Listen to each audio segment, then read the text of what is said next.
पेश है हिंदी जबान में अपडेट।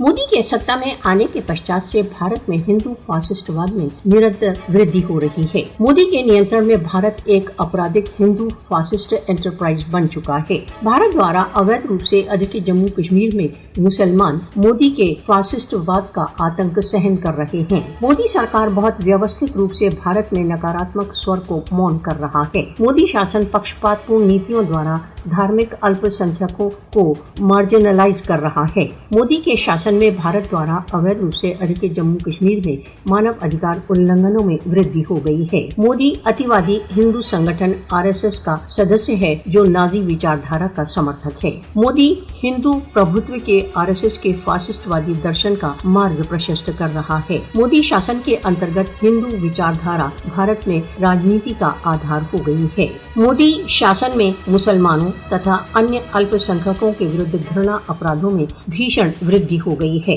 मोदी की अतिवादी हिंदुत्व नीतियां मानवीयता के लिए खतरा हैं। मोदी शासन दक्षिण एशिया में शांति तथा स्थायित्व के लिए गंभीर खतरा है। अंतर्राष्ट्रीय मानव अधिकार संगठनों को भारतीय अल्पसंख्यकों तथा कश्मीरी मुसलमानों के हिंदू फासिस्टवाद से बचाने के लिए आगे आना चाहिए।